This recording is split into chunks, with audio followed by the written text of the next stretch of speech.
how hard the horse is going to buck, and we're going to see some great bucking horses tonight, starting with Poole Toddy and Bradley Harder. Oh, man. When Bradley bucks off really hard. He absolutely got drilled. Boy, kind of pulled his feet. That mare stalled a little, though. I think they waived the markout rule, and Bradley, boy, I thought, here it comes. He's going to win the round, and you talk about getting absolutely pancaked. A couple of times this week, he's kind of gone out over the dashboard in front of those broncs. He has struggled this week. You know, it wasn't a typical Bradley Harder week. That guy rides so good.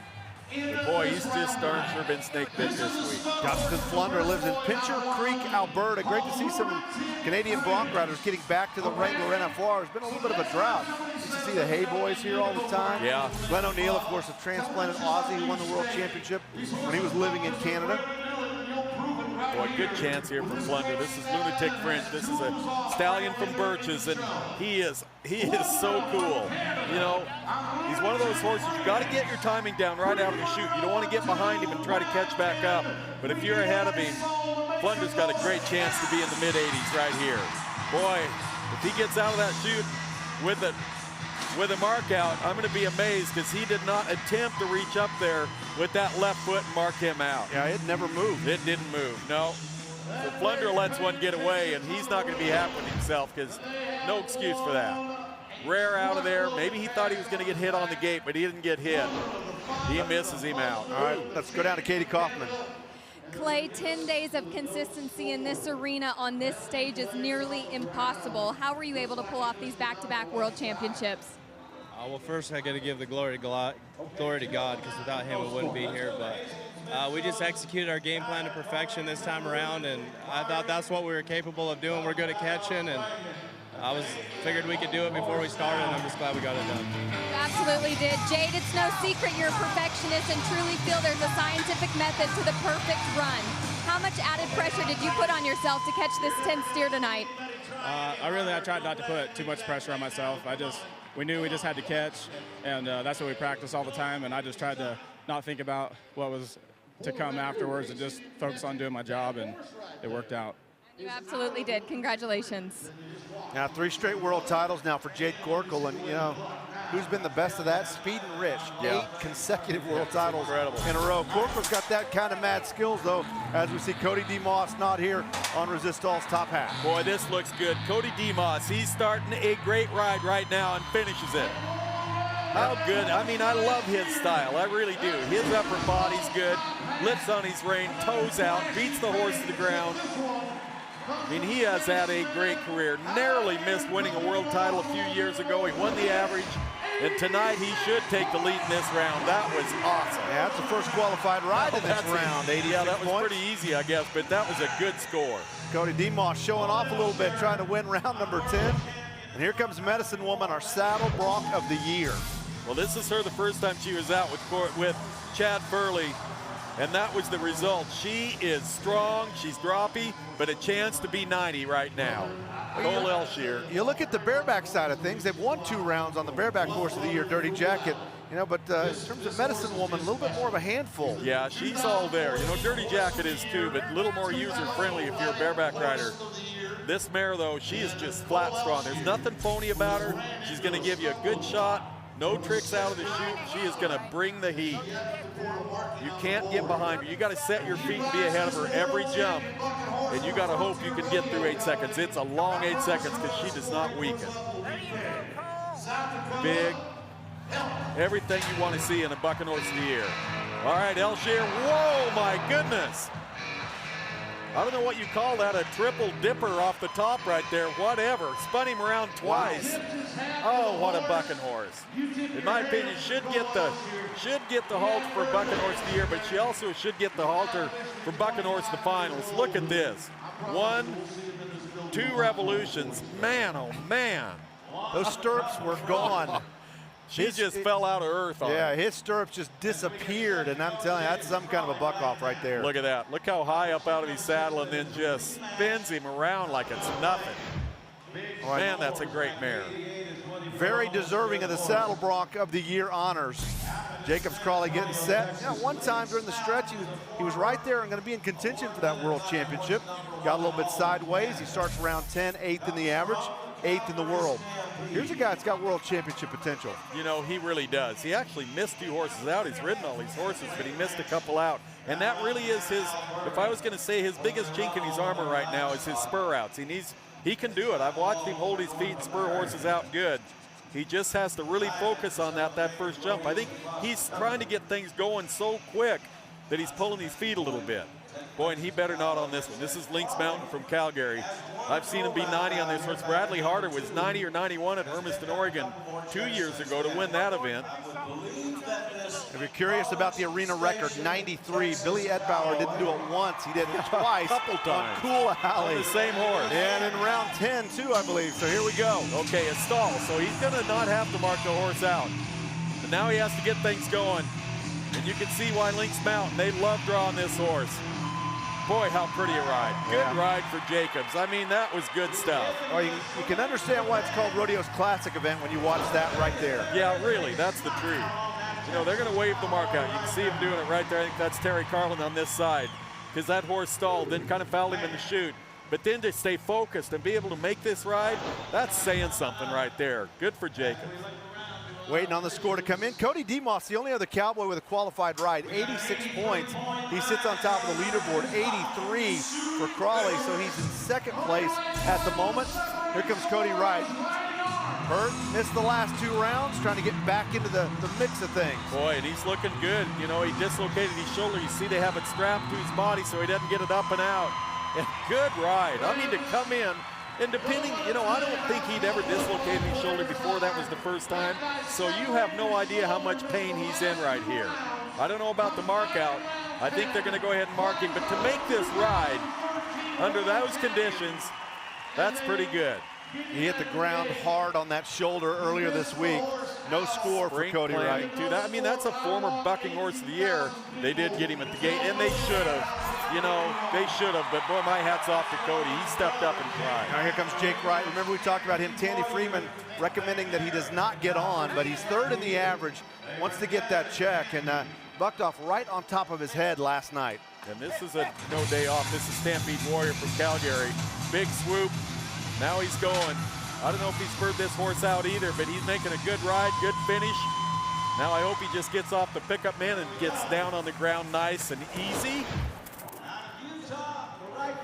Ooh, I don't know. Boy, pulled his feet pretty hard right there. I'm going to leave that up to those guys out there. I'd hate to have to make that decision.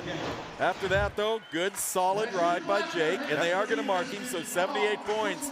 Good break for Jake Wright. Yeah, beaten up a little bit, still gets the job done in round number 10. Cody DeMoss has the lead at the moment. The World Championship on the line when we come back. Cody DeMoss has the lead, 86 points. Jacobs Crawley in second place. Here comes Jesse Wright, 5th in the average, 10th in the world. Just kind of a slow start for a guy that won the world title in 2012, but has ridden much better in the back half of this Wrangler NFR. I agree, and if you're going to struggle, I guess struggle early and get strong in the second half. He's worked his way all the way up to 5th in the average. He's got a horse Wade Sundale won this round on with 87 points, so Jesse's got a good chance for a big finish at the finals. Little problem with that left foot, though. He hung 1 jump, 2 jumps, and then gets things going. Ooh, gets off in a bad spot. That is not the way to get off. But it's all right. He's up and okay. And that's kind of plagued the older Wright brothers here. Cody got off in a bad spot. Jake got off in a bad spot. Jesse was trying to. 81.5 points for him. Yeah, you know, he made too many mistakes in this ride if he's going to try to catch Cody DeMoss. Cody made an absolutely perfect ride, a 24 ride in my opinion. That, when you hang and hit the flat area, they're going to take little deductions away. 81.5, he's still going to be in the top 3 in the round. Good job by our judges. Now here comes Chad Furley, reigning world champion. Boy, he has had a battle this week. Furley, this looks much better. Oh, right at the end, though, kind of hung his feet maybe in the front end, kind of jacked him up out of it. You see him limping away. It has been a long week for Chad Furley. Right through here, this looks good. This is a big black horse of Sutton's, though, Real McCoy, and he's all there. That's a strong horse. He's going to wind up with 77 points as his score. You see him come down hard. Yeah, you see that? Well, now on top of being lame, he's got a broken thumb. Ouch. What a difference a year makes. Chad was the guy in the spotlight a year ago winning the World Championship. All about survival this year as Taos Muncie gets set. You know, Taos came here #1 in the world. He's 4th in the average. He's dropped to #5 in the world standings. Just trying to finish things off right now. Boy, this horse blew out of there too, and Muncie's behind. He needs to win the round to have a chance to win the world, and he's not going to come close. That was a battle right there. He missed him out of the chute and should have. I mean, that was a tough horse to mark out. See how his feet, they're there, and see how they're dropped right there when he comes around? Way too much rain, that's part of the problem. He has no leverage right in there. That rain comes right up in his belly. After that, he's just trying to get things rolling, but that miss out got him way behind, and he just pretty quiet week, in my opinion, for Taos Muncie. Here's a look at the top 4 guys in the world. Heath DeMoss, #1, but he's 10th in the average. Cord Shear still very much alive, but it's the kid, the Wrangler NFR rookie, Spencer Wright, who's won 91,000 over 9 rounds and is #1 in the average, and he's come from nowhere. 13th in the world, all the way into the #4 spot, and he's an eyelash away from leaving here the world champion. Well, mark him out. That's the first thing. And after that, this is a good horse to ride. Spencer, little hop and skip. He's having trouble, though, hanging in the cantle 2 or 3 times.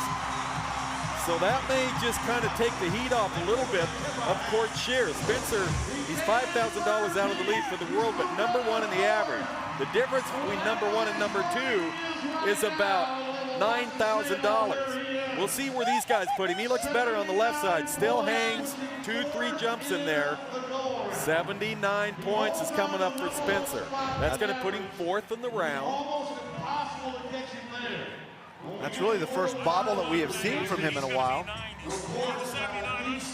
Wade Sundell gets set, 7th in the average, 3rd in the world. You know, Wade Sundell is always fun to watch. He won round 3, 87 points. Won round 5, 87 points.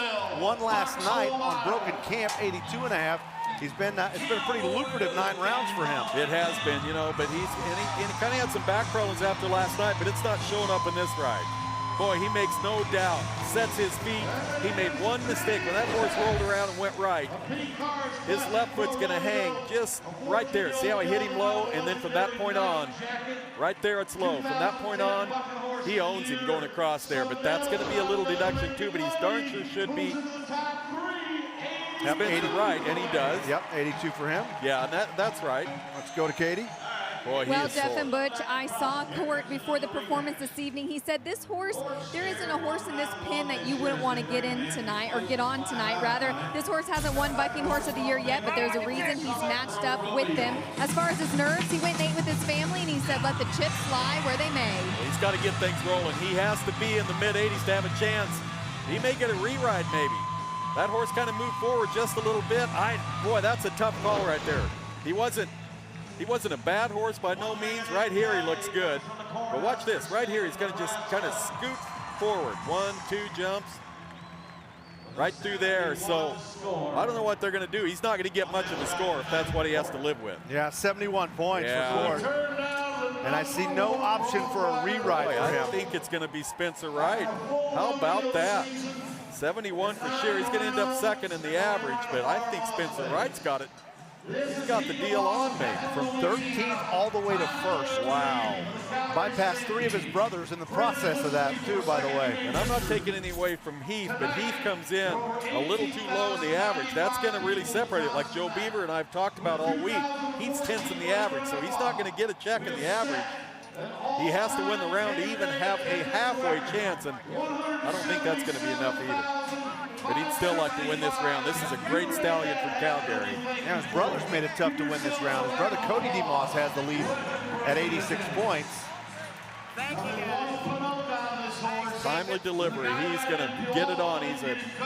He's a son, of course, the great created Coconut. Go right on, Heath. And he looks just like him. He's big. He takes a lot of rain, which is good. And if you can get by those first big swoops out of there, he's pretty good to ride. But he kind of he bucks with his feet a little wide in the front end, and he walk a little bit. What graded Coconut, what a great ball. Oh, Just a gentle giant. He'd love on you if you weren't trying to climb on him and win a rodeo. Here we go with Heath. Well, he's got a good ride started. He's getting tipped a little one way, a little the other. He's a little trouble. He's still trying. I mean, with all the trouble with his upper body, his feet really never missed a lick. Maybe a little bit right at the end. but I don't think he's going to come near his brother Cody on this one. Boy, look at this big bay. Here he comes. Now a lead change. He's going to go off a little bit to the right, and then he's going to change again and go off to the left. 69.5 for Heath, but he can feel really proud of his, not only his NFR, but his whole year. Amazing year for him. And look at